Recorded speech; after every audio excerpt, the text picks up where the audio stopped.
Okay. Hello, everyone. Welcome to today's episode. The title is How to Receive Communication Beyond the Sensory.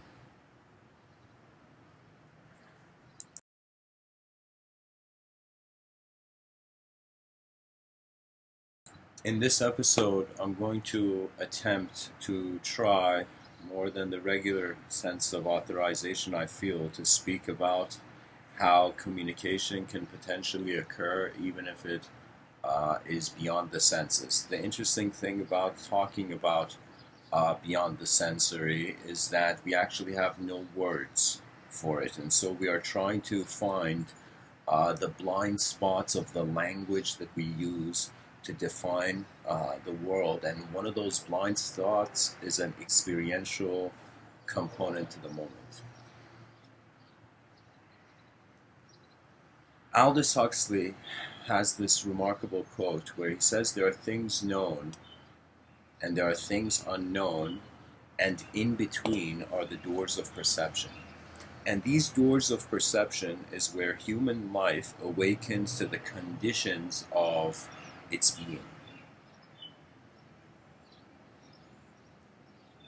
We are right now living at a point in history where we are feeling we are an object. And we are feeling that we're an object that has become aware of itself subjectively and is administering itself subjectively. I don't know how many people notice that the idea they have of themselves, of their self, the idea, the meaning, the story, the suffering, the joys, the pleasures, these are not physical qualities of existence. They're experiential. So it's kind of like there's this landscape of existence before we were born, and we have opened our eyes during a certain condition of it as if it was the right temperature for our existence. And so we have emerged as creatures in a landscape, again, where the known and the unknown is. Now, society and civilization is so obsessed about what it knows that it has forgotten the unknown. And I feel this began especially after Friedrich Nietzsche declared that God is dead and man killed him. When I heard that quote from Friedrich Nietzsche, it was a moment of just wondering what would the next victim be. That if man had managed to make the animate personification of the cosmic structure void, what else would be void? And I noticed that after they take an unknown idea, they will attack the unknown afterwards. But the unknown cannot be commented. So the unknown, any moment you're in this life and there's an unknown moment, that is a glitch in the system kind of moment. Now, this whole episode, I'm trying to tell people that what if we are beyond? I mean, right now, our senses, for example, your visual senses, there are a certain frequency, there are a certain range of visibility. For example, dogs see in black and white, snakes see in infrared, other animals see at different wavelengths. So we can definitely say that we here are not the universe, we are a part of the universe, and we have awakened in the universe. I remember one day kind of thinking that this world is strange. It's as if we have been consumed by a giant and we're in its stomach, and that's an intense metaphor. But it was this idea that it's as if the system is alive before we are. So it's kind of like you are communicating inside a communication. Now that communication, which was there before you, is an existential communication. That means right now, people don't know if existence is communicated. If it's communicated, it could mean that it's originating from a different dimension. What that means is, for example, these words that you're hearing right now, they are coming from the dimension of my inner realms, and the sound waves are coming to you in your outer realms. So it's like whatever we are, we first have to look at the dimensions of its definition. Then we have to wonder about the unknown variables in those dimensions. The how part for example, if you look at the title, How to Receive Communication Beyond the Sensory, the how has to do with where your attention is right now. That means if you study your attention, the nature of how you are a creature that animates in movement, and that before you physically move, the inner realms move. Before I gave this talk, there was a sort of animate movement in my inner realm. Something was noticed to be real enough that could be spoken about.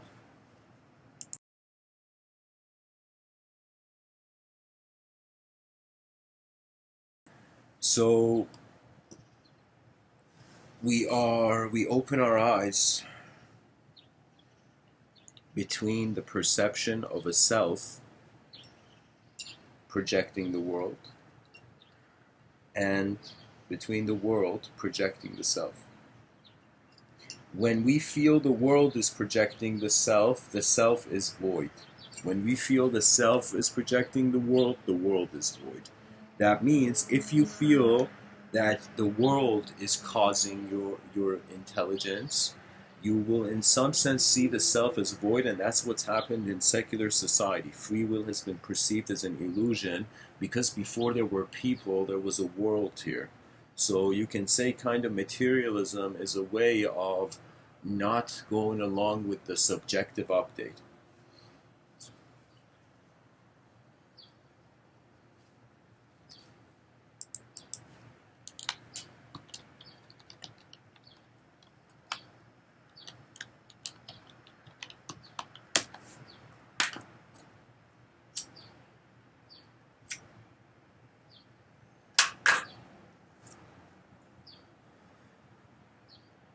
So I think this is important. I think this is important that we have evolved to a position where we're no longer just a moving object. We are a subject that can control its movement in the outer realms.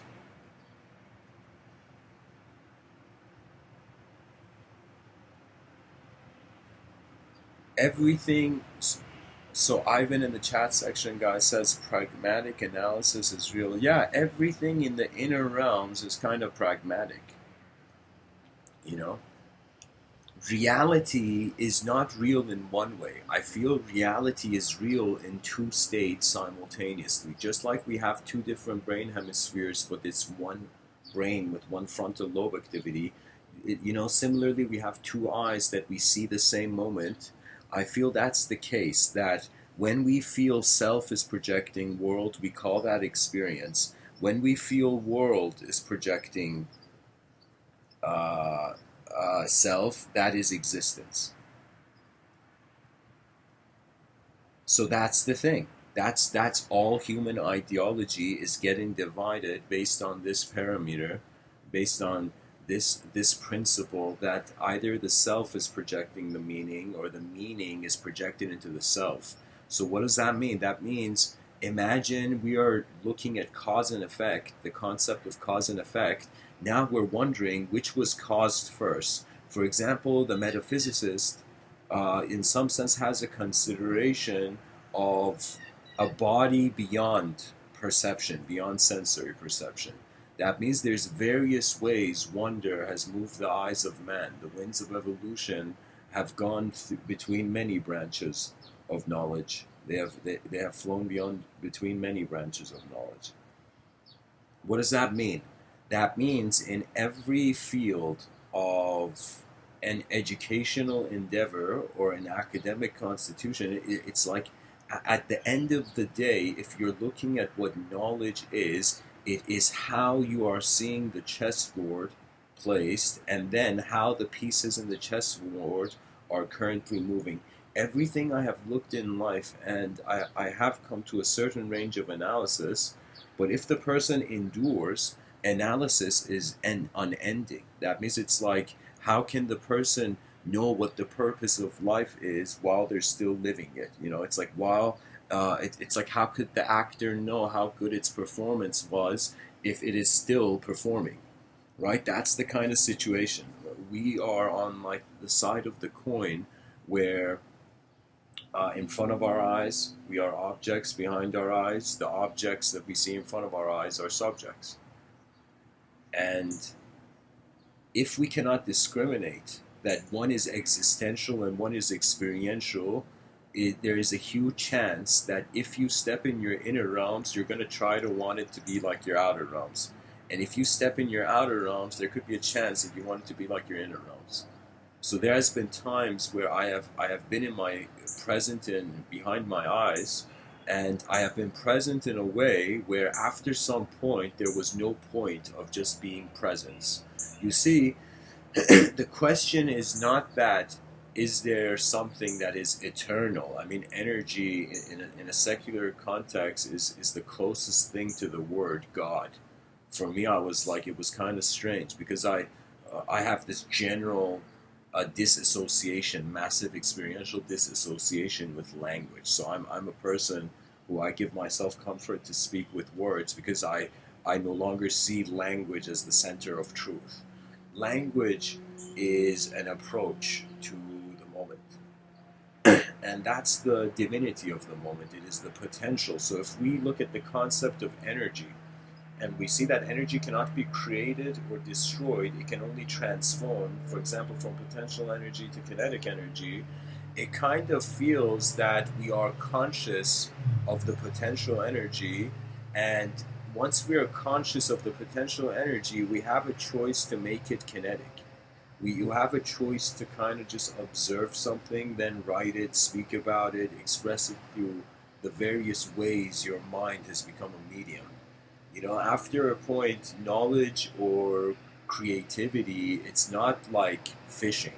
I think most people think creativity is like fishing, and I got this sense because I noticed many notable writers, bestsellers, uh, who've written bestsellers, they speak about writer's block. And writer's block, it doesn't make sense after a point. Let me tell you why. Because if the image of the world was real, it would move. It would have space to move. That means it's very hard looking at stillness and feeling like uh, there's a story to stillness. It's like there's no story to stillness.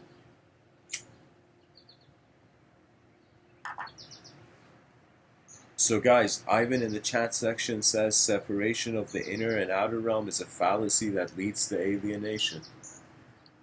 Guess what? I am in a totally different school of thought, Ivan. I am actually doing the opposite of the yogis. I feel we shouldn't fear how advanced of communicators we can be. Anyways, do not fear the world that you're in once. It's a privilege. I feel there's this endless recycling of known sensory phenomena in an unknown space. That means it's like somebody's like, hey man, do you have a mind? And then the person's like, yeah, I got a mind. And the person's like, where is your mind? And the person's like, it's right here. And then the person's like, how is it being processed? And that's the thing. It is instant. There is an instantaneity at work with nature's intelligence, where it's like it receives signals. It gives a signal, the signal goes out, and it receives it.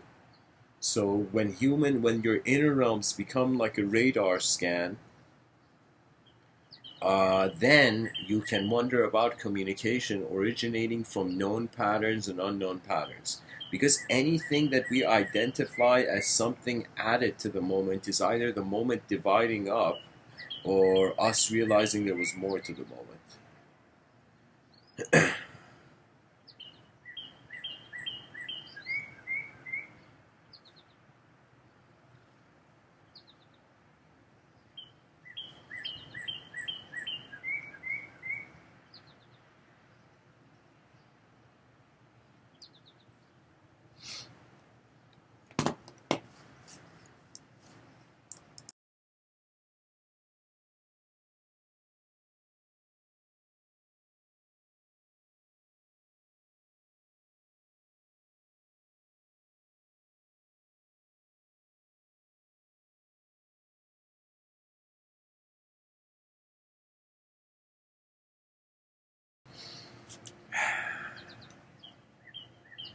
You know, it's strange. It's like the world was told a too strict story. Now it's overreacting and trying to nullify itself. And then thousands of years later, the opposite is going to happen. It's like this kind of cycle that we first feel it's just, you know, the self has been caused first and the world is its effect. And there's times where we feel like we're the world causing the self. I think any moment the human being gets an experience, they are not just the content in their moment, they're their whole moment. I would say that's a moment where you feel conscious as the world.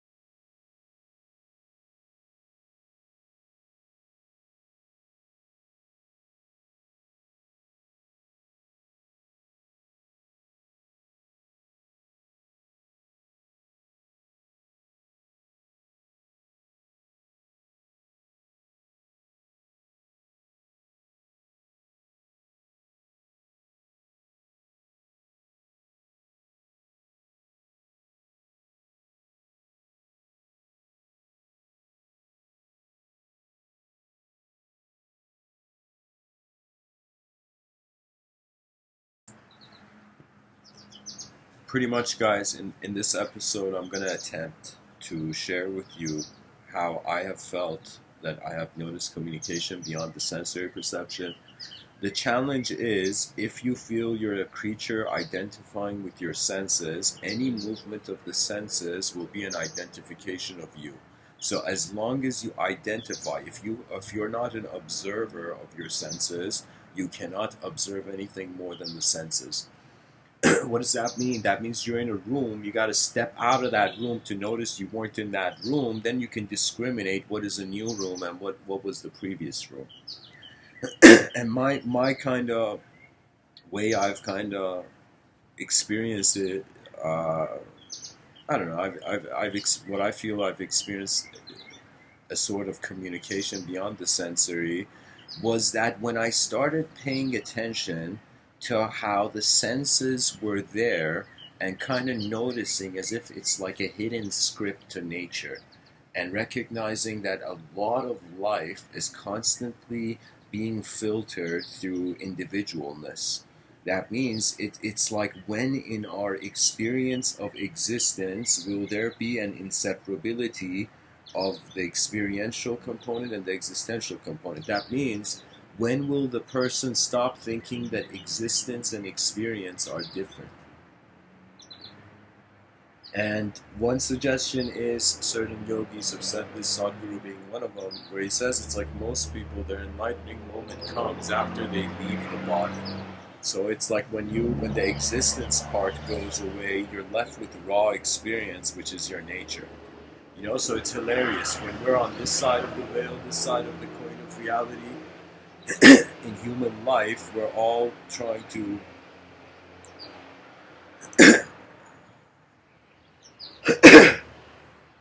we're trying to liberate ourselves beyond the sensory. But what's hilarious is from the other side of the whale, you're trying to enter the sensory. That means just like how we want to see something more, just like how there has come this natural urge in the creature to want to see more out of its environment, more out of its mind.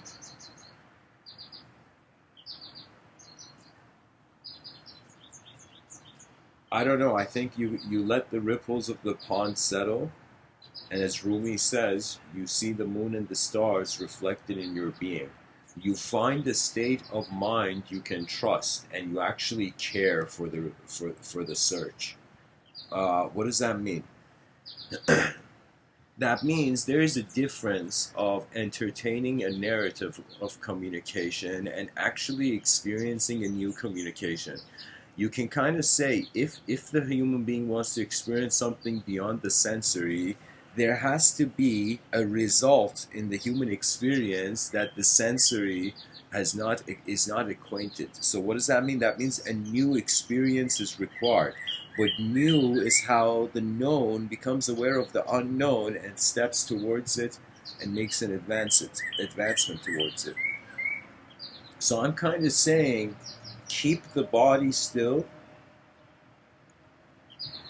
keep the mind silent, don't think you're meditating, don't try anything, and watch. Watch your existence being simultaneously experienced in one complete moment of being. And a person who can comprehend the significance of that state, intuitively driven, you then will start noticing how your moment is moving before thought moves in your experience. And then that's when you start speaking the language of presence and nature. And it's not that animals suddenly become comfortable with you, it's that nature knows you see her. And that's the crucial thing.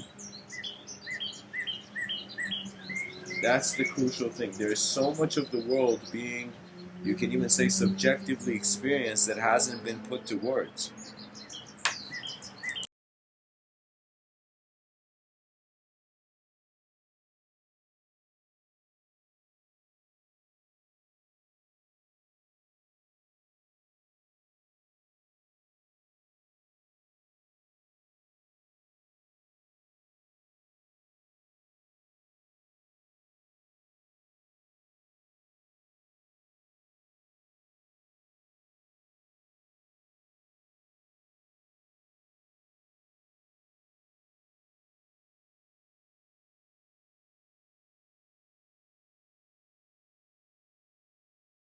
Here's the thing, guys. It's kind of like, if you want to see beyond the physical, and if you must have a trust beyond the physical, because if we say, if I'm right now looking at this coffee cup in front of me, this mug, and I'm saying this mug is real, that means whatever I say, whatever way I perceive, it has a position. Reality is just consciousness's position. And so consciousness's position, if it is by, there's a chance, 0.0, whatever amount to zeros you want, 1% chance that it's multidimensional, it means the position of reality is multiple realities. That means, just like, for example, like a human being is living on a rock, the person goes and sees an ant on a rock.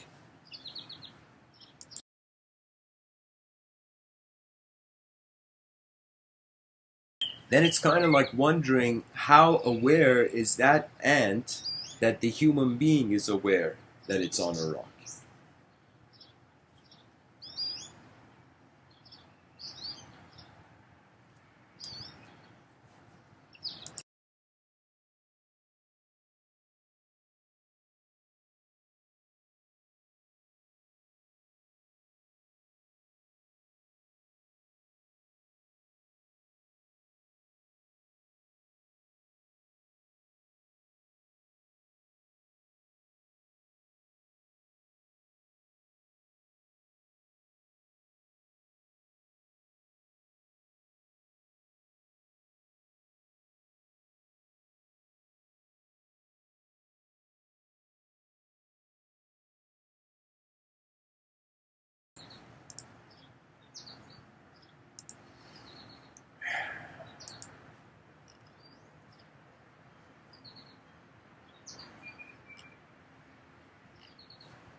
All decisions are being made on a battlefield with known variables and unknown variables. And it doesn't matter what hand you're dealt in life.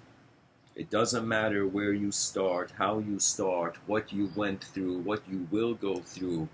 It's it's a grand occurrence. It's a grand happening. So if the person has this approach that communication is between, for example, two people talking, it's like there's two phones. There's two positions where communication is real in one position, and literally, like, imagine a father playing catch with his kid and them talking. It's as if as they throw the ball, that's a sort of communication. It's a sort of, we're playing dodgeball with a language that both sides acknowledge.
All right, guys, I had to relocate because of the sun in my eyes, but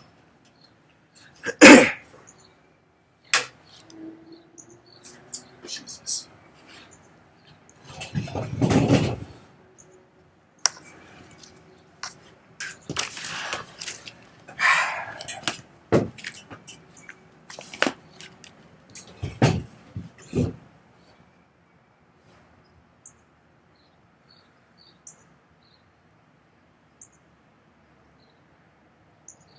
Really, it's the tenderness of the hands that receive the gifts that were meant for them.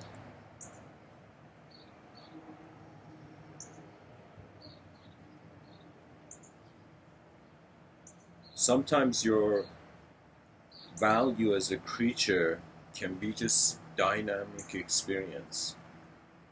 It's as if in this whole life, it doesn't feel to me I am just a body, and it doesn't feel like I'm just a soul or some sort of unknown mind.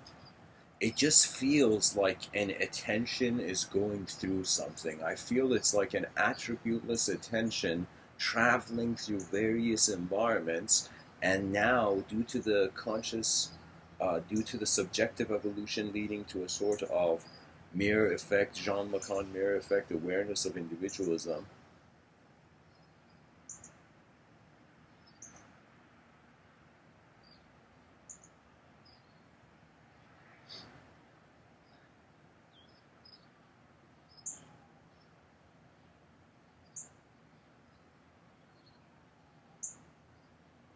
It's kind of wondering how would uh, a non-individual phenomena communicate.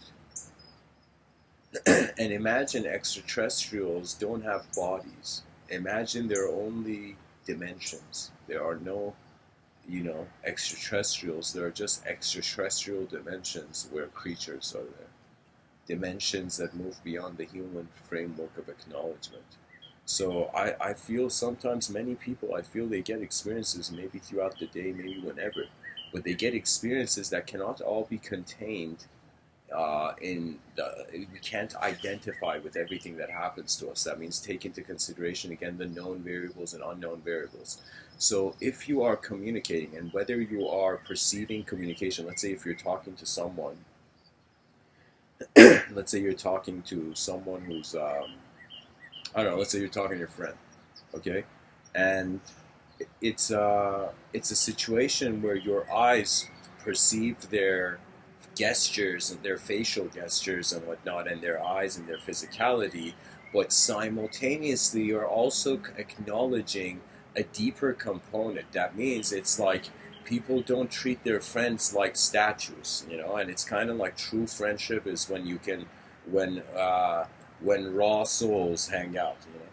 It's kind of something like that. I feel. In this life, there's many choices, there's many options. Many things are just bursts of energetic expression without having, per se, a narrative, a reason, or whatever. For example, right now, I can very directly in this moment tell you that in my outer realms, I'm seeing trees, I'm seeing like nature, but in my inner realms, I am not seeing the tree. In my inner realms, I am being where my attention is.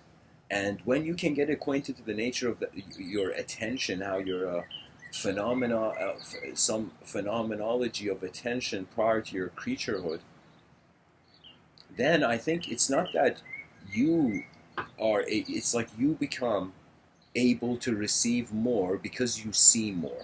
It's like it's another way of saying, for example, somebody who knows Japanese, when they go to Japan, they suddenly they have access. Jesus Christ.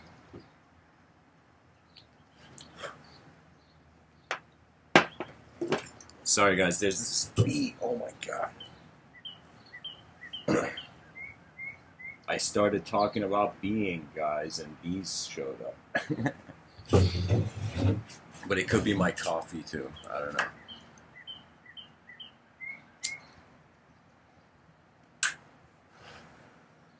When you know the alphabet, when you acknowledge the reality, suddenly the meaning is found. If someone with a different language speaks to you, you don't know that language, you're like, what is this guy saying? But if you know the language, suddenly dimensions of realness open up, right? So it has to do with an acknowledgement of a sort of alphabet, okay? But now I'm saying, imagine that the self is like a word and it's made from letters. This word, the self is made from images of itself. So what it is that there was this psychologist that I forget his name, but I remember I was reading this book at some library, and in his book he had given this metaphor. He said, imagine like a cube of jello. Now imagine a spoon with some like ink, hot ink, like boiling ink. Now that spoon of boiling ink, you drop that ink on the jello, it leaves a dent, it leaves a shape. And then if you were to drop another spoon of hot ink, pour it into the same, it would go through that dent. It would go through that dent and make a deeper dent. So it's not that we're just experiencing a new day. It's as if the new day is a tunneling from yesterday and all the yesterdays, you know? So that's the thing. It's kind of like wondering about what does communication mean for the ocean? How does the ocean communicate to the drop? And how does the drop communicate to the ocean? You know, the drop before, I mean, some drops they land in the ocean, but some drops they go into an experience of a river.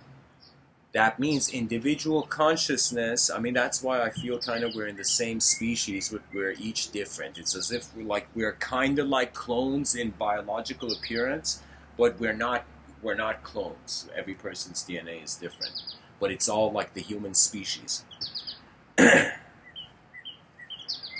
So I'm saying, imagine that a collective being doesn't need to communicate. So any moment in your life where instantaneously you know something, I feel that's because you're experiencing existence in an oceanic way.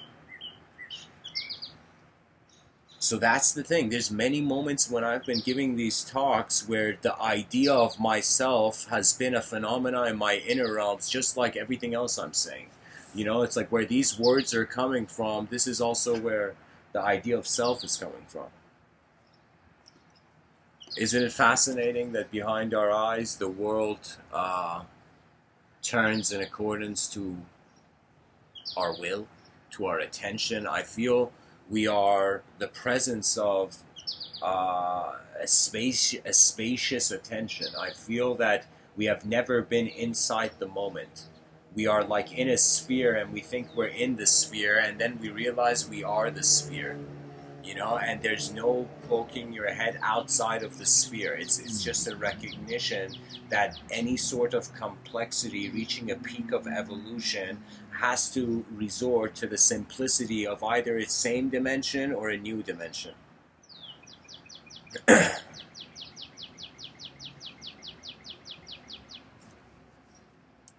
By the way, anybody listening, people can comment on what I say. It doesn't have to be like a silent sermon, guys. Anybody can say anything they want in the chat section. Just like that truck. You see, that's the interesting thing. Based on how intelligent you feel the source of the communication, that's how you treat the reality of the communication. This is why a lot of people, they don't need truth to be explained or proven to them. Truth can't be proven in an entropic universe. It's like the fact that there's certain constants is even fascinating for me. That means it's like this idea where we're like, if everything in the universe is changing, could space be changing? And if space is changing, that takes away any dimension of a constant.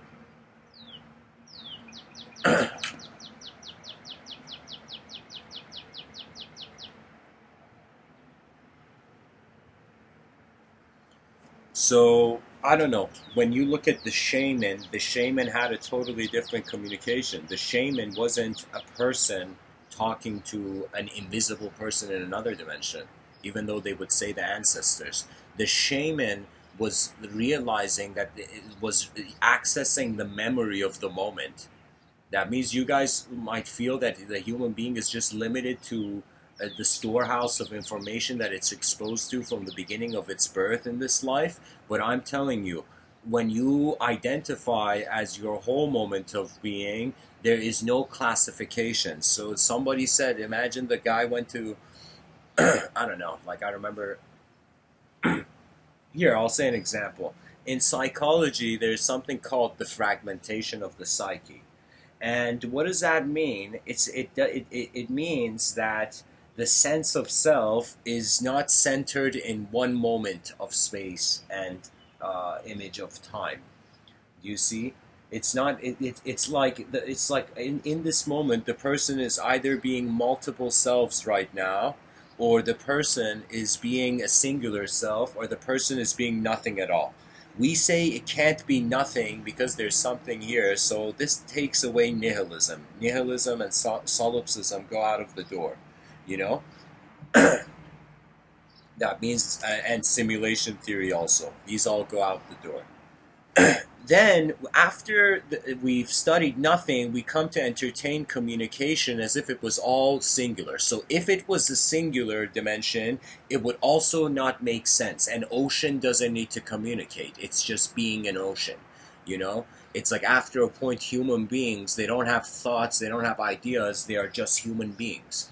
We become defined by not a flag with colors, but the nature of our how from simpler dimensions we rise to the complex. And that is life. It's like it's a burden, but it's a burden that must collectively be conducted, you know? So it's kind of like saying man has a lot of things that man prays a lot to God, but God really has nothing to say to man, you know?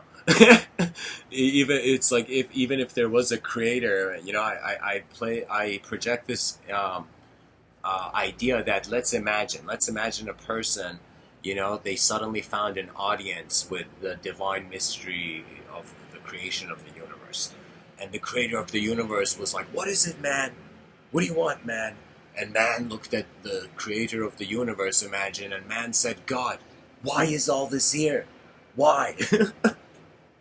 And that was a moment where, imagine God was like, "None of your business. You wouldn't even understand if I told you." You know?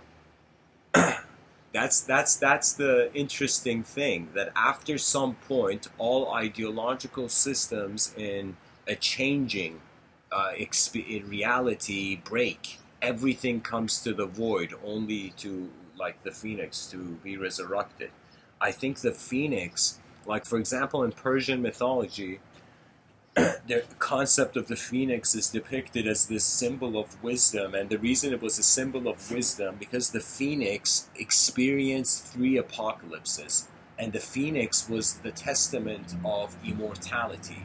You see, because there's different view. It's like it's kind of saying like in for example in Vedic thought, in you can say Hindu mythology, it was strange. They had it like there was a dimension called Indra Loka, a higher dimensional where the god Indra was, and you know, it's kind of like there. I think it was Parlahanda, one of Parlahanda's sons, goes to heaven and kicks Indra out of his own heavenly abode. And then Indra goes to Vishnu, and Vishnu comes and restores order. Vishnu is the archetype of the maintainer.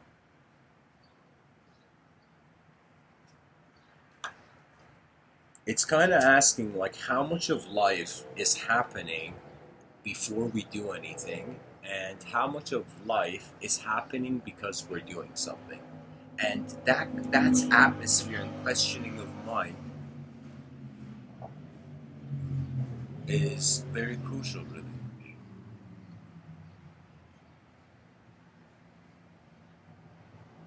We're in a world right now, guys. I remember this comedian. I don't remember the comedian's name, but I remember his joke. This comedian came on stage. It was a YouTube video, and the comedian was like, "Hey, everyone, you realize there's a skeleton in your body right now?" Like, and that's the thing. We think we are living artificially, but the issue is that before the real and the artificial, it's just surreality.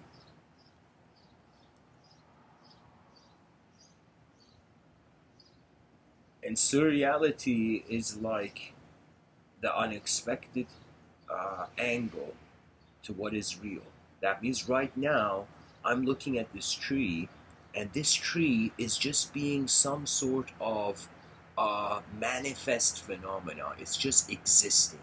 This tree has visible existential value in front of me. But when I wonder the concept of the tree again, or who is looking at this tree, I am left in my experiential domain. So that means pretty much if we wanted to build and develop an advanced civilization here on this earth, we would have to master 2 modes of being. You have to not fear the eyes that have no edge. And you should not also fear the edge of your sight, whatever way that appears. On some point, like in some way, it's just design. Just look at life and tell me before words existed, what was its meaning? It just was being. Like I don't know how to say it. It's like a verb. It's like the universe is a verb. You know, kind of like how Buckminster Fuller was saying God is a verb, not a noun. Right now, people treat the idea of God as a noun. But if you see it as a verb, then that means there's unknown variables to how reality's meaning is arising. So right now, imagine, like I personally have a memory where it's one of my earliest memories. It's actually my earliest memory of this life, and the earliest memory of it is I didn't have a name. I didn't have a psychology. I was just my mind was just being the room, and I just remember this silent watching, this silent witnessing. It was as if the first consciousness to how something is through space. I think we embody space. It's like, it's like it's like the body is how the soul moves in matter.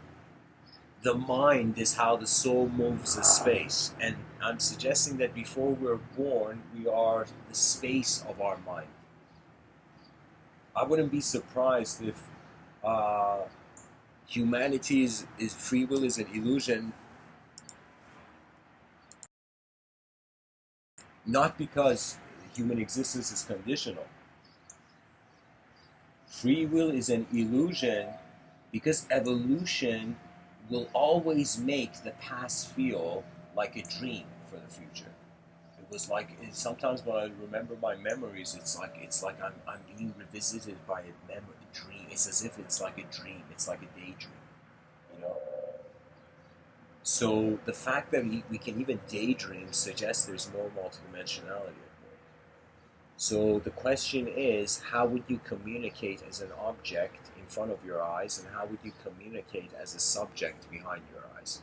The wisdom of the subject behind your eyes, most people in the chat section here, the type of comments they write, I feel it seems like I didn't know, but evidently a lot of people are finding silent moments of just being present.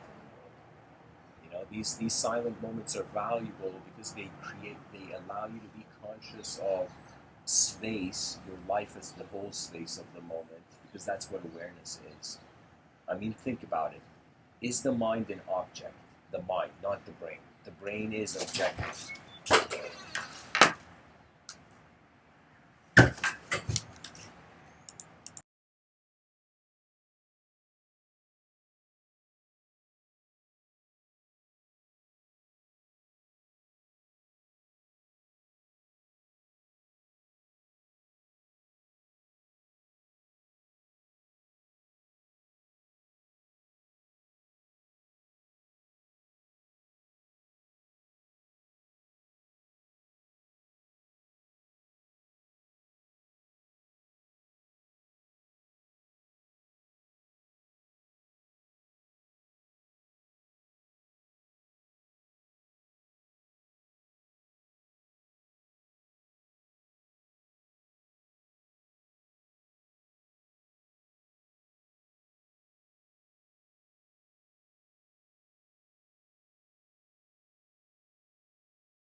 Sorry, guys.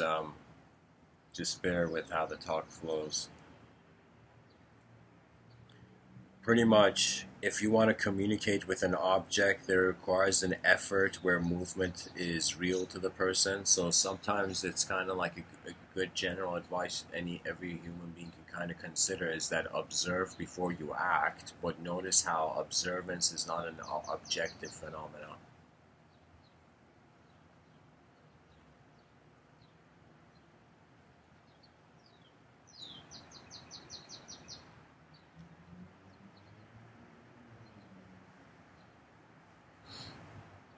So when you imagine you went to nature, imagine you sat down for 10 to 20 minutes and you had no idea, no agenda, no plan. You were just there with your world. You just sat with your world, sat with the nature of your world. You're a natural being. You just imagine you just sit with the nature of your world and you watch it.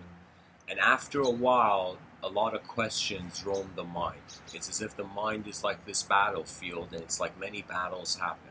And as the person in that 10 to 20 minutes of just looking at life and noticing life is looking through also, the greatest wisdom is that life is not just an object. And the subject can never be an object. That means even subjects, their lifespan is temporary. I feel like, think of how many ideas are born and kind of come and go. They live and die in your mind throughout the day. Think of how many ways of selfhood. Like imagine like the person goes to a door and wonders, should I pull the door or push the door? It's like how many moments in our life is Schrodinger's cat kind of our heads like the Schrodinger's cat. You know, it's like, you know, I mean, it's a bit of a animal cruel. Joking, but like Schrodinger's cat is this idea: you put a cat in a box, and let's say you shoot the box, you don't know if the cat is alive or dead. You know, so what does that mean? That means that state of unknown where multiple options are subjectively visible. The common denominator between the inner realms and outer realms is the presence of an inconceivable self. It can't be touched by by duality.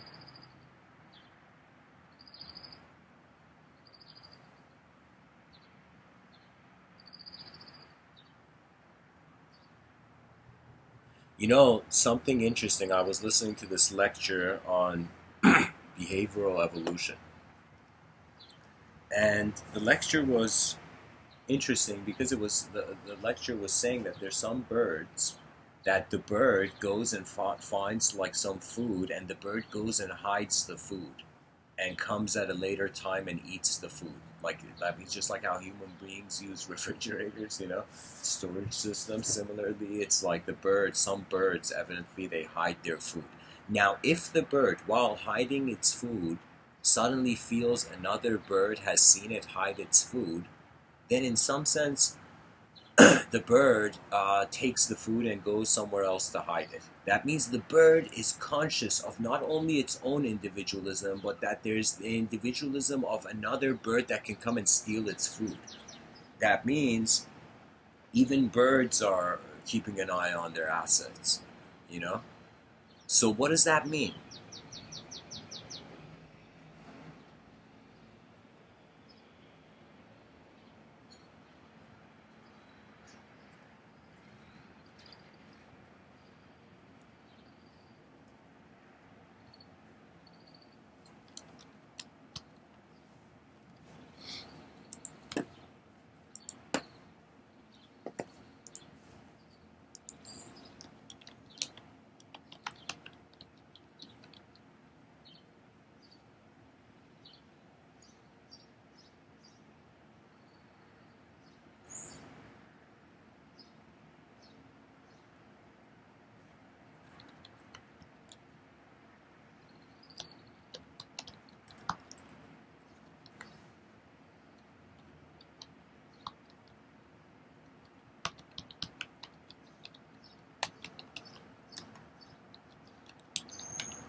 So, out of curiosity, how many people, when I say the inner realms and outer realms, I mean, I think I've 100% definitely made it clear in this talk what I mean by the inner realms and outer realms. But out of curiosity, how many people still are confused about what I mean when I say the inner realms?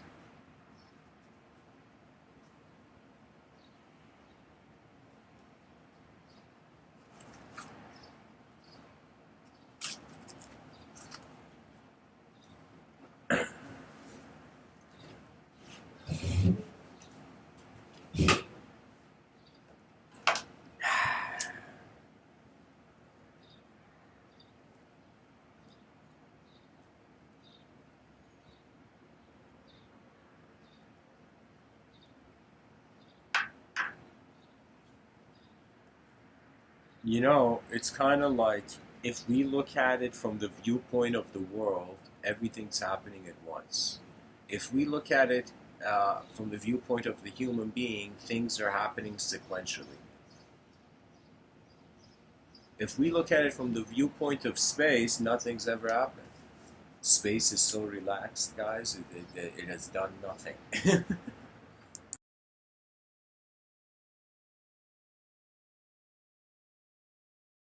So P Turtle says you asks the question in the chat section. You believe we are in reality? I believe that there was a point where we were inseparable to ourselves from the world. That means I feel it was the world moving. It was an unconscious world.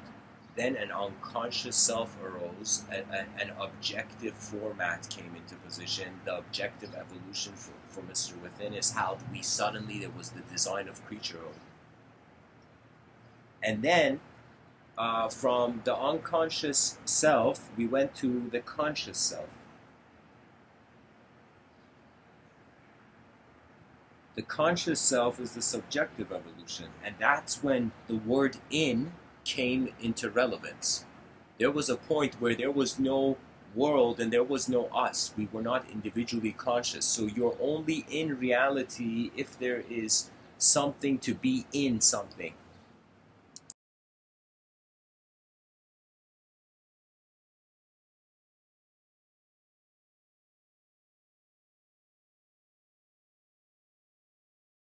So that would be my response to you, P Turtle, in the chat section. I don't believe we are in, I don't believe in language. I'm telling you, we're on a sphere in a vacuum, and we think our language is truth. Our language will forever just be a poetic exploration into the unknown. It can't be anything, it can't surpass anything like that. You know? The mind is living an inner life because it can engage. That means you can kind of be in a moment that's simple, but suddenly feel like you're walking in the grandest palace, you know? I sometimes have a very minimalistic approach to my outer realms, but in my inner realms, I spend in the quality of my experience. You know, that means it's not just the right actions, you know, to do in this life. This life is not just a series of actions you got to do. The momentum behind it, the value of your own attention to yourself. Could it be that perhaps you as a human being have never wondered who you would be if you were on an island in the middle of nowhere? Do you know, like when you take that perspective, there comes this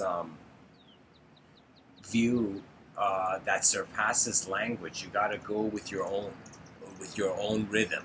That means it's like you can watch a musician play a guitar, but it doesn't mean you learn how to play guitar. You have to find moments where you pick up the instrument yourself and start playing it. Now, Mr. Within is saying, imagine your mind is the most advanced instrument in this reality, and imagine that you just have to find a way to play it.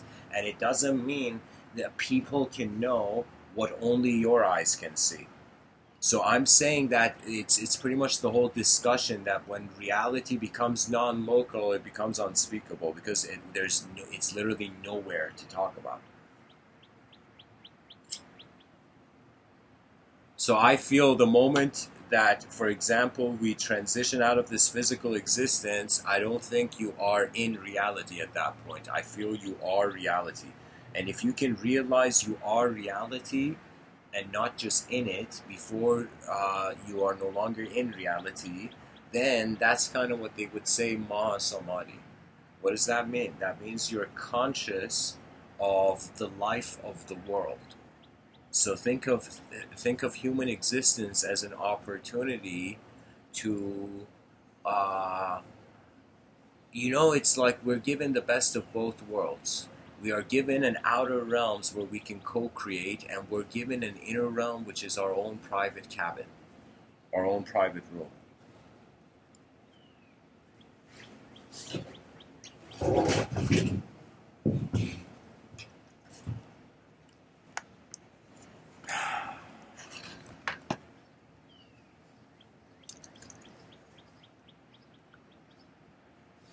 So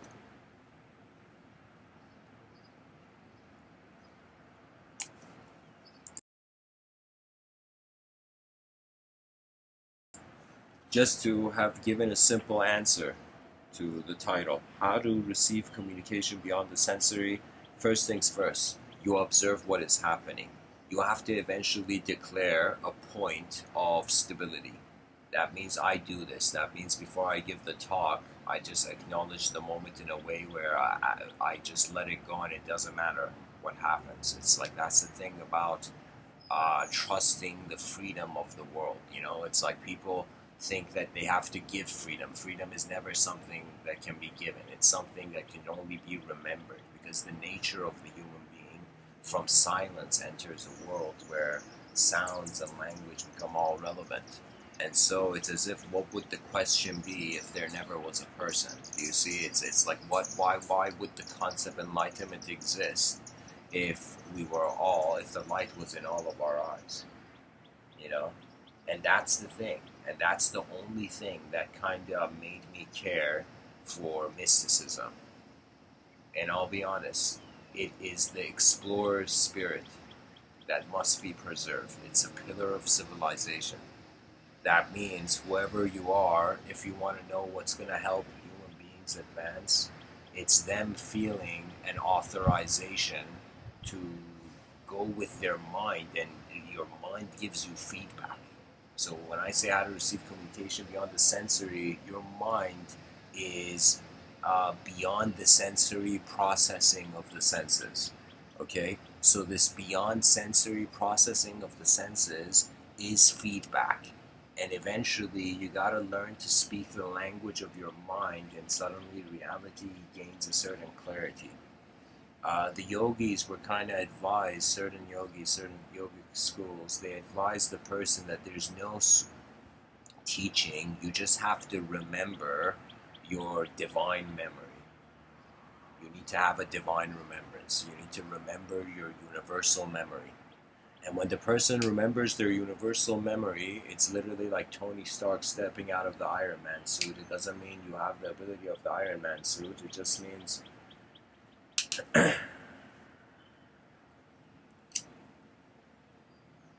that nature is coexisting very multidimensional. And after some point, there is no right and wrong. There is just efficient and inefficient. And if we define efficiency as the preservation of the natural intelligence, we could literally be a civilization in the future generations, all of us fighting so hard to try to keep nature alive, and then we have future generations be like, nah, we just want to all be robots. Imagine a world where everybody wants to be a robot. At that point, you're like, okay, how do I leave the world?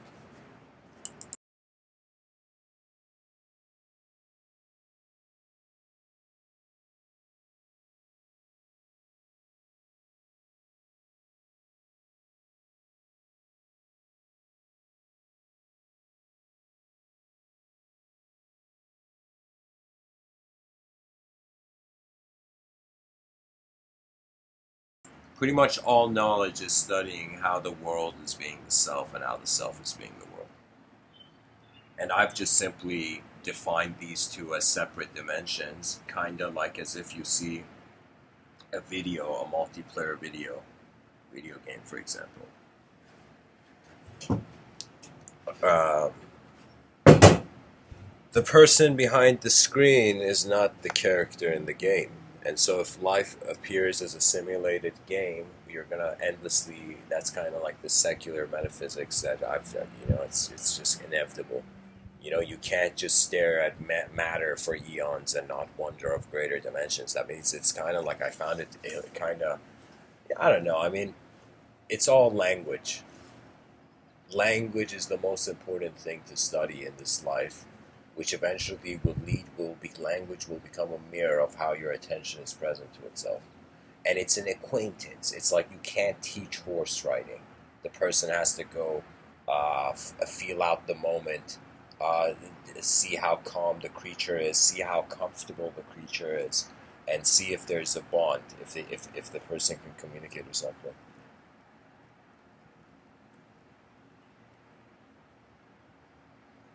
Let me tell you, the Akashic record is not a library. If you treat it as a library, you don't know what it is. It's literally um, the fifth dimension. That means it's in a secular way, or let me say it through a scientific lens. We say right now we're creatures in three-dimensional space. That means regardless of whatever biology is here, this biology appears as a three-dimensional object in a three-dimensional kind of space-time continuum, correct? So in this three-dimensional space-time continuum, if I come to the same spot, imagine right now I'm giving a talk in this spot, and tomorrow I come and give a talk in the same spot. So the both locations are the same. So the space-time, there's nothing to distinguish those two. So time is added as an extra dimension. Okay? But then Einstein kind of took things further through space-time by infusing and bringing into consideration the speed of light.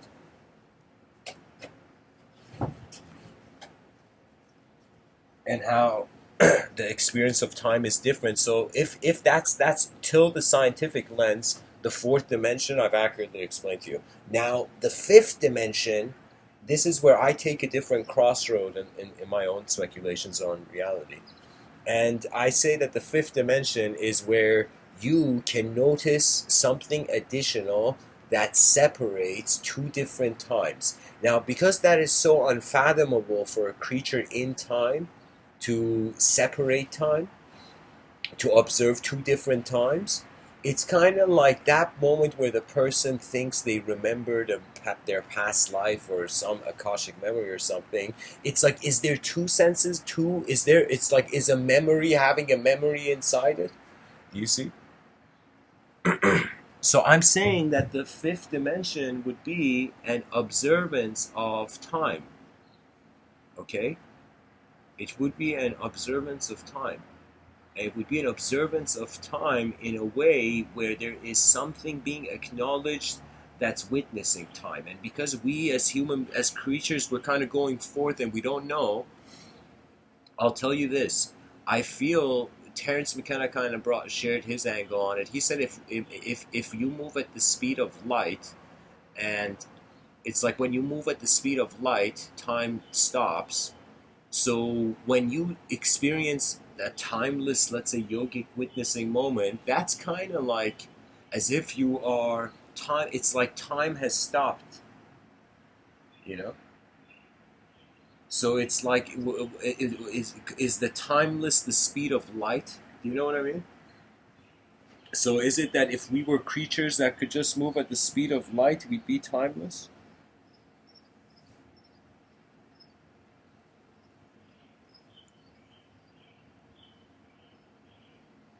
I feel that this life it takes turns. Any animal, and even in the insect kingdom, you look at the insect kingdom, you look at the animal kingdom, you look at the plant kingdom. I mean, the plant kingdom is a bit different, you know. But I could say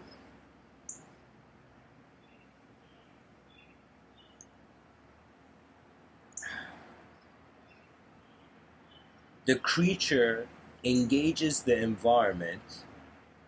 As it engages the environment, it goes into a domino effect of chain reacting. This domino effect of endlessly reacting to what the environment does sets the creature into some sort of Aeonian chess game, where it's like the endless dance of self and worlds.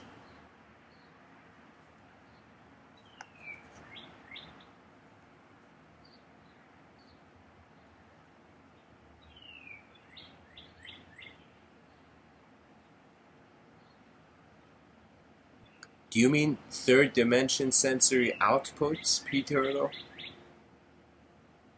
If you can just like crystallize your comment a little bit, maybe I'll have a more accurate view. Because for me, I'm telling you, it's an oscillation. It's literally like where attention is a pilot and the airplane is constantly changing elevations between unknown variables and known variables. Okay, in my conscious waking state, yeah, reality is there is certainty in certain objective ways. It's as if like you can, the moment the person dropped something, they also learned gravity.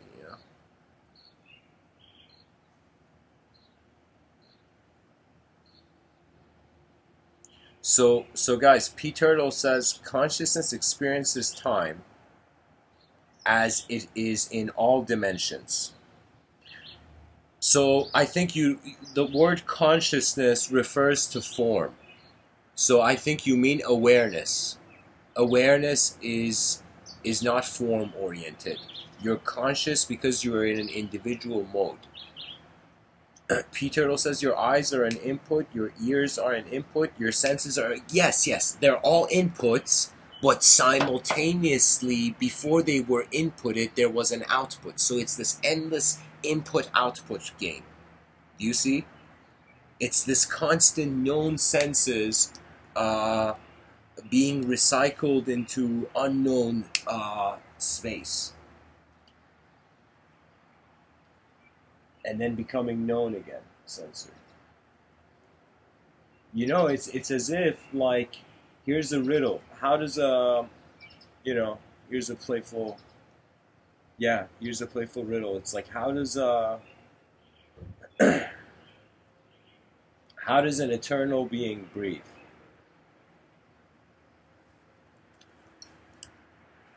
Its inhalation is revelation.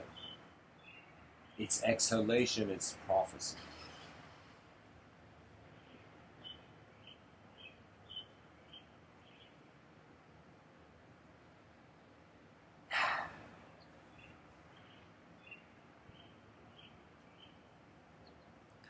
So guys, I'm gonna bring the talk to an end here.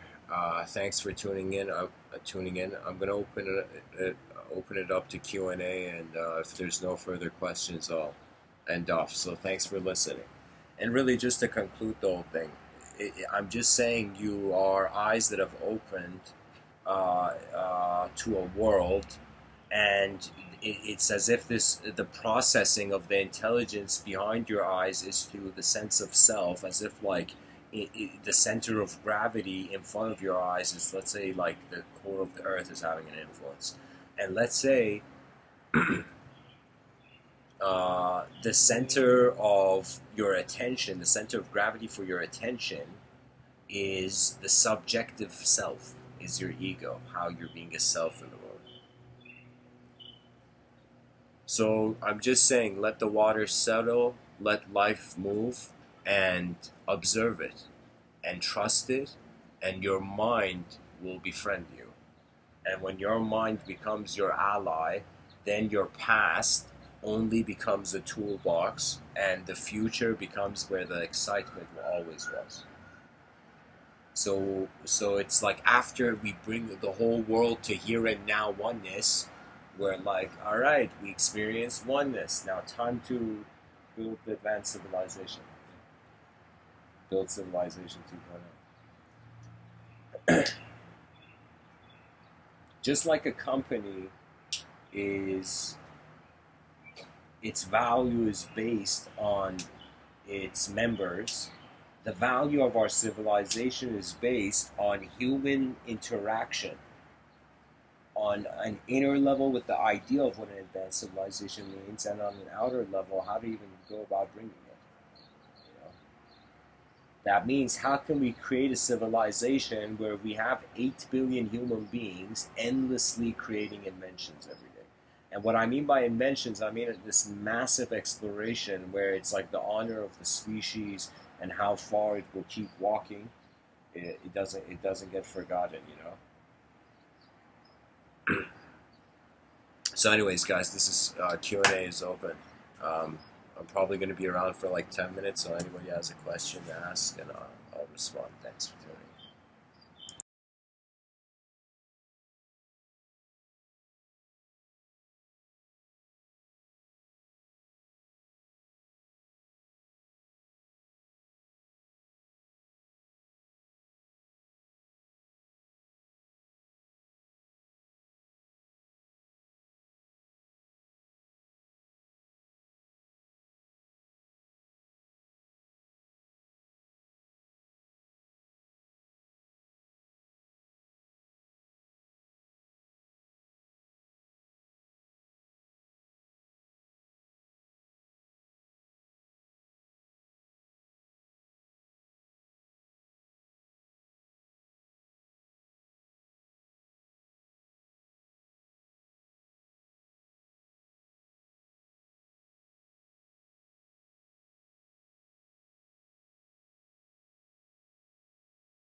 So, interesting. Guys, P Turtle says you might provide a topic for questions as the conversation is usually all over the place and without knowing what you're prepared to answer, it's hard to formulate a question. Here's the thing, don't ask the question because of me. Just wonder about your own inner realms and wonder about what I'm saying, and in regards to what is real to you, ask a question. And if you care, there has to be a level of like wonder, you know. So that's the thing. And plus, a question is literally, it's adding a dimension. So you can ask a question by adding even your own context of how you see things.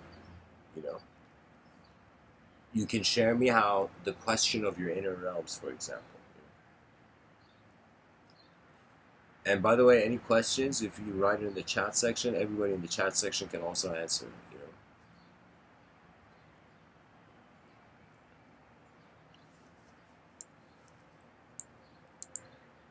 You know. But guys, I mean, honestly, after some point, it's just zooming in and zooming out of phenomena. The sensory perception is like a camera where we don't know who's looking from the other end, but we can see all the stuff moving in front of it.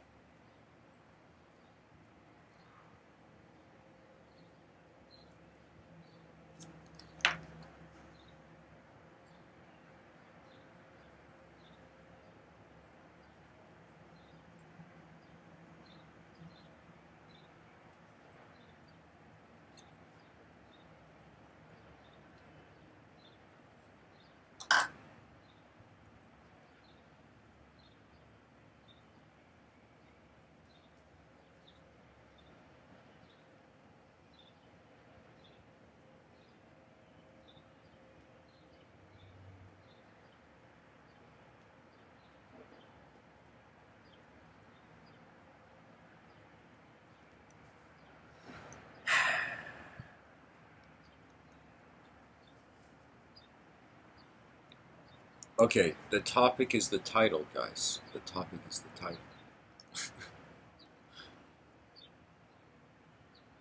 Okay, here, I'll ask a question then. I'll ask, what is your approach towards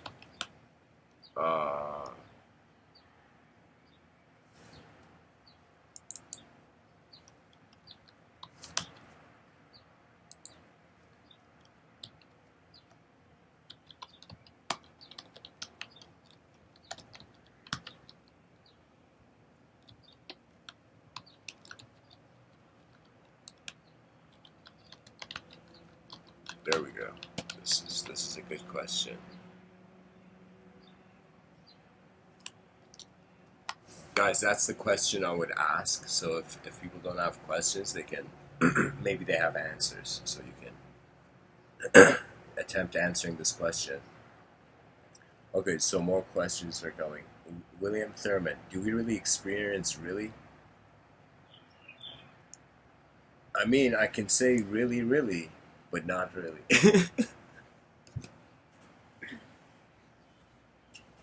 The thing is, it's kind of like you don't really have a choice. Our eyes, it's like whether you like it or not, you are an existential, experiential creature. So I would say we are experiencing reality. It's just that how we are seeing the meaning in that experience feels simulated to ourselves because language was made on a rock in the middle of nowhere. So P Turtle says, so how do you receive communication from the subconscious? Um, uh, don't think of a subconscious. Just think of a conscious and an unconscious. And in some sense, when you can witness, uh, it's like at first you feel you're this small conscious thing in this big unknown thing. Then after some point of just trusting, you gotta feel as if life is speaking to you as your mind, but it's not speaking to you in a language of like communication between individuals. It's speaking through the significance of how your attention moves to what's important. That means treat yourself like an antenna. It's not just my talk you're hearing. You're hearing noises from the environment, cars passing by, you know. You're hearing your own heartbeat, So there's a lot of things.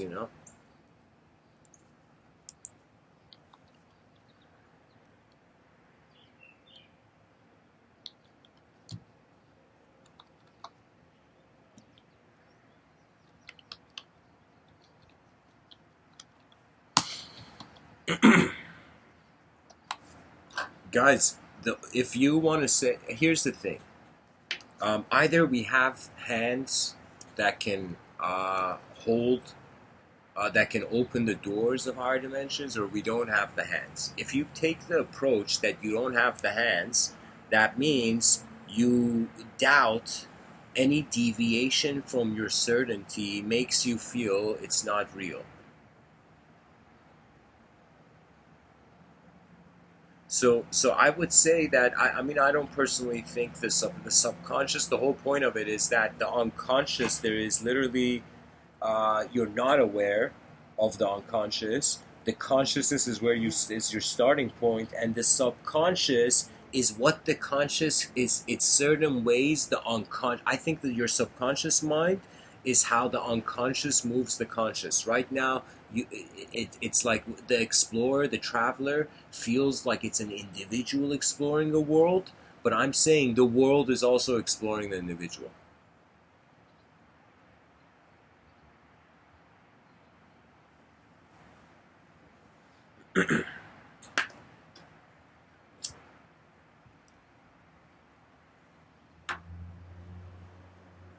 No, no. P Turtle, then I don't know how you're using the word subconscious. Maybe you're using it in a different angle or context. Um, when you say the only thing beyond sensory form is the subconscious, I would say the only thing we're certain of, that this is why Socrates said the only true knowledge is to know that you know nothing, is that we know there's more unknown than what we can know. Like, that's obvious. We can't see the edge of the universe, you know? And we don't even have the time to even try to see the edge of the universe. So at least we can wonder about the edge of our inner universe.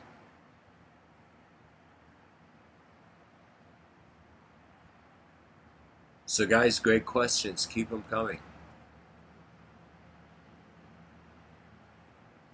It's pretty much P Turtle. If my answer wasn't clear, Carl Jung has given an answer to your question. He says, uh, unless you make the unconscious conscious, it will direct your life and call it fate.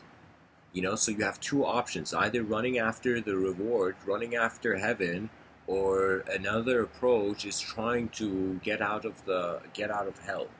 Okay, so it's kind of like one angle is trying to reduce the failure, the one angle is trying to run towards the success. So it depends on your taste. It depends on if you're a person who you feel life, your inner realms have to be intense or not.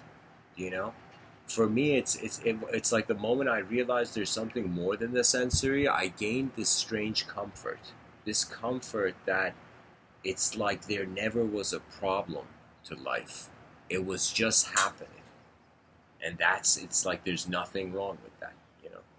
So there I came to a point where I natured by trying to just rationalize nature. I noticed it was there before rationality developed. So it was there before any way we could classify it. So in a silent but intelligent universe, uh, language has become our way of existing in a subworld, you know. So if you mean subconscious in that sense, P Turtle, I could agree with you. The thing, William Thurman, you said, do we really experience reality? I mean, here's the thing.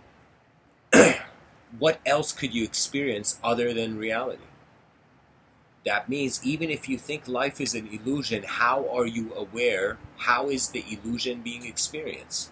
That means we are running after something we are, and endlessly playing costume games until we realize we are it. So you got to kind of relax and realize, like so many people, they don't realize your mind is owning its world right now. That means you're an owner of an inner universe, regardless of whatever outer phenomenon. It's like you're an intelligence on this earth. Okay, this intelligence.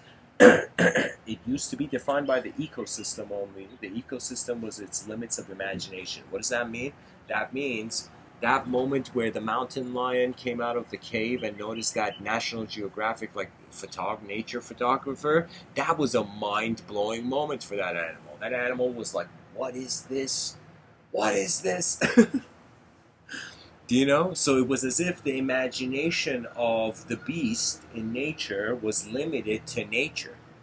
So we stepped out of nature, we separated ourselves from the earth, so we became journeyers on the earth. Okay? This is why beyond duality language is language. It's not a language of words. It's not, there's no alphabet, it's just direct experience. It's just a direct experiential rhythm.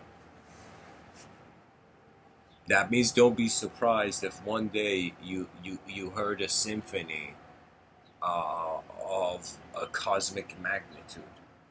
That means don't be surprised when you realize nature has always been nature. And it's just that tension is piloting the experience, and there's no, it's like, you know, there's no too deep of a story you even need for it. You just need an awareness for the potential of the story. That means people are fighting over appearances. They're fighting over also the appearances of their ideology. I feel we're clothed in ideology. So now I'm kind of saying it's like the mind wandering beyond idea is one of the most fascinating and advanced things that can happen on this planet, I think.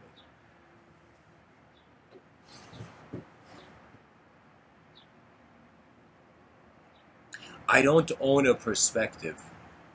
I don't own it. I am active in it until I move into a different perspective. So it's like that tension is piloting through. It's like beliefs are like snapshots, and direct experience is like a film. You know.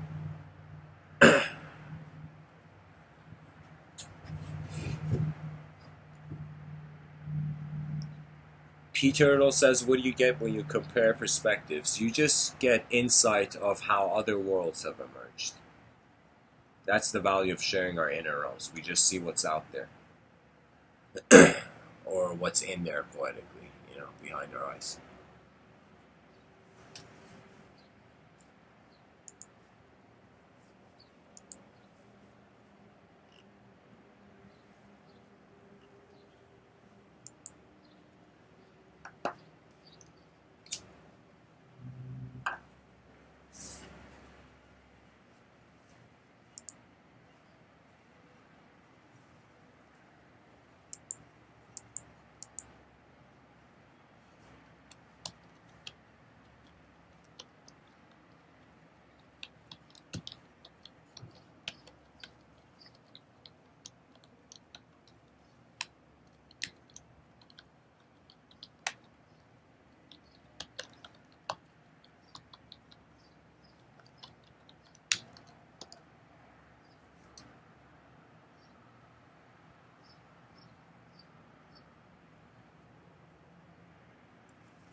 Wow.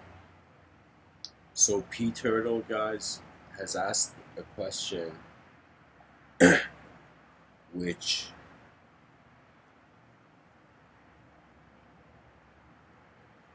I have wondered to as far as my eyes can reach. So P Turtle says, what is the fruit of knowledge?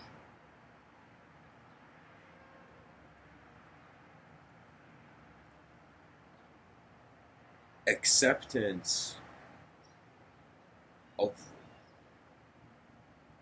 why you were, why the acceptance of design beyond the fruit of. Okay, here, let me tell you this metaphor. I was literally saying this this morning when I was speaking somewhere. I said this thing that uh, the self, this mystery of the soul, is like how the tree has roots in its soil, but the branches can't see the roots in the soil. So as far as the branches are considered, they start from a multidimensional simulation of being multiple worlds, but they're all branches of one trunk. So when we kind of reverse engineer back into the origins of existence, uh, we are kind of coming from branches of knowledge back to a singular, simple experiential domain. And so I'm saying on the other side of the coin, it's like you are experientially rooted in a system of no limit. And so it's like the branches may feel they are the only multidimensionality in the room of manifestation, not realizing the roots are there. They're just invisible and in a different dimension of reality. So I would say that the fruit of knowledge is trust.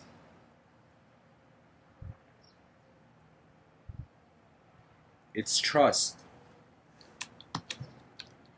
That's my final answer. If this was a game show, trust is my final answer.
So, guys, I've written some things in the chat section in case people can't see it.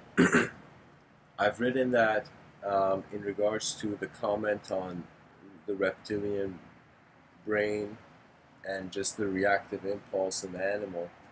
I've kind of said it's like an application open on your phone, but it's not the only application open. And then I've written in the chat section, whatever programming, the attention is a pilot.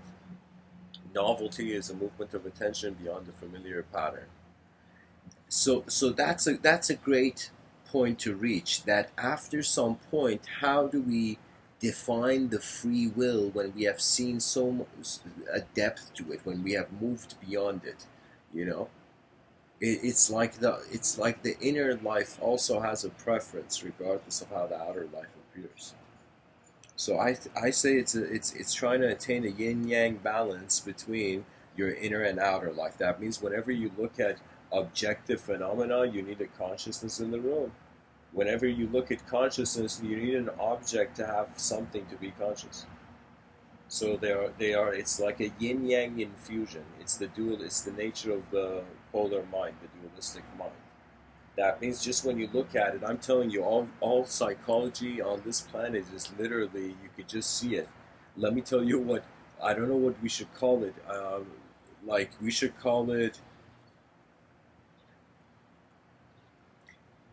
I would say, I wouldn't say epigenetics. It's kind of hard to distinguish whether this constant tan that the creatures on the surface of the earth have been getting.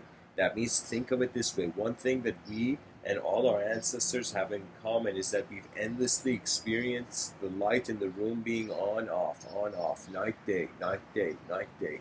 When there's day, there's energy, there's evocation. When there's night, there is a descension. It's like we ascend in the morning and we descend at the night. You know, we fly into the sky as an eagle in the morning, and then at the end we come back. We come back down. So I feel it's like regardless of how the biological program, how nature moves beyond duality, the mind can breathe in a freedom that never needed to even be shaped. That means you are the mover. You are a moving intelligence right now. Don't forget it. Like that's like the advantage of human life. We are here to experience its newest update. Like, how cool is that? You know, sometimes I look at, you know, I mean, honestly, like the way we have a sort of like, you know, kind of unnecessary discourse of people acknowledging intelligence with terms. It's kind of like a person can look at all the animals in nature and be like, all these animals are stupid. You know, you could look at nature and be like, what is this? This is pretty stupid. Why is all this here? But on some level, it's like that's when the cultural application is prioritized, the cultural program. So it's like the more we become sophisticated in our concentration and observance of reality, the more we have a multidimensional depth. This multidimensional depth eventually will be how our minds are moving our bodies. And death was a dream when the mind was here first. The death of the body was a dream when the mind was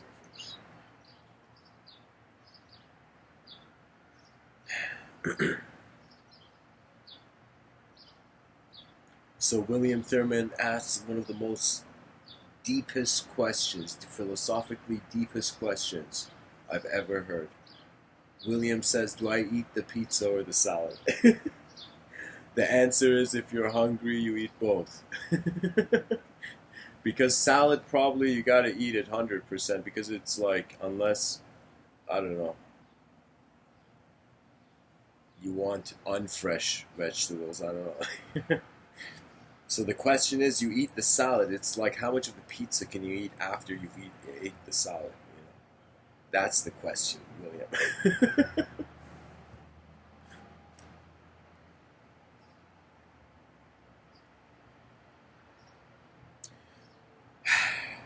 So thanks for listening, everyone. I want to encourage the listeners to take some time throughout the day, find one piece of paper and find a pen and get some sort of beverage, hot beverage like tea or coffee or, whatever, or boiling water if you're super pure. But whatever, like, I'm just saying, just find a moment where you can appreciate your own presence, energetic presence as a being, and take a piece of paper and a pen and just ask yourself a sincere question, as if your reflection in the mirror was like, buddy, what are we doing here? So wonder what is important for you and write it down on a piece of paper, on that piece of paper, and then look at that piece of paper and see whatever you come to know, you can know beyond. That is the nature of a changing world. Information doesn't end.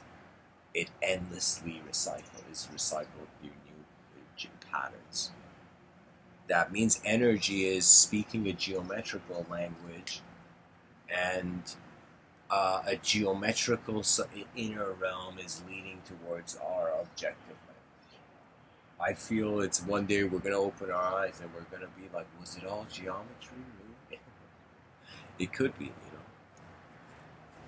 I totally feel just like how some people have seen different dimensions to the world. I kind of see a pure geometrical dimension to phenomena. What that means is I feel there's a way that probably there's a dimension where if I was looking at myself from that dimension, I would just be geometry,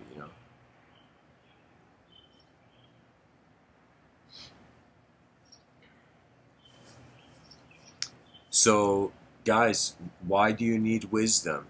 So you can trust, right? So the fruit of wisdom is trust. That's my answer to you, Peter. So technically, I told you the fruit of the fruit. I told you the fruit, and if you took a seed from the seed of that fruit and planted it again, it became another tree and that fruit.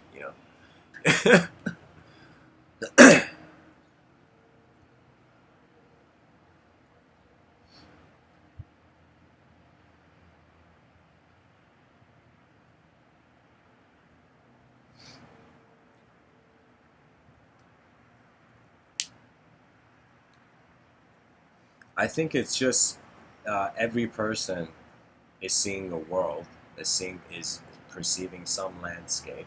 Their senses are being processed in some way, and then they have access to observe how their senses have been processed and just to process it again. You know, that means my mentality is kind of strange when it comes to the outer realms. Give when it comes to the inner realms, it's not that you take, but you just move as attention. So it's as if I'm saying humanity has been defined by the branches of knowledge only to realize we're also the wind and the space in between. It's as if space is a soil and the roots of the soul are multidimensional beyond our current multidimensional. It's kind of like reality is being sculpted by how the attention of human beings or the creature moves. I look at an insect right now. I saw a squirrel earlier, and I see all these creatures, and I'm like, what do these creatures worry about? And it's as if they have no concept of worry. They're just programs of application, and we're like this program that was just moving, and it became aware of itself. And that's why, if there was one thing that would kind of unite us all, it would be the breath in our lungs. The space where life is happening is automatically, a common language we're all in. So you can say a drop in the ocean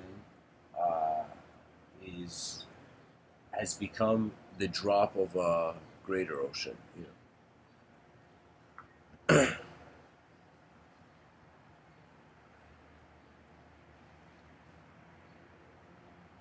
No, but P Turtle, I would disagree with you. Trust is not another word for belief.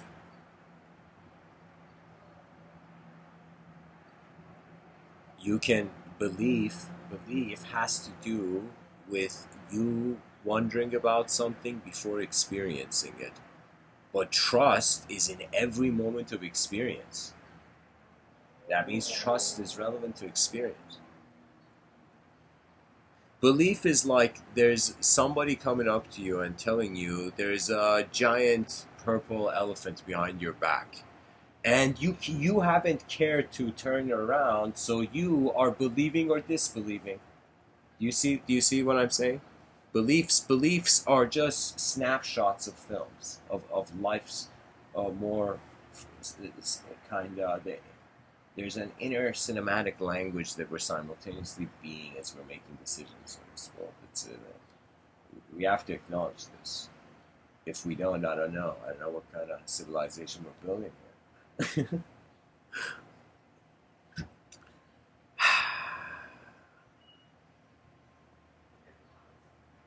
Guys, I want to thank you for tuning in and keep writing. And if you might be like, I don't write, Mr. Within, I'll be like, all right, maybe in the future you will. So just remember what I'm saying now then.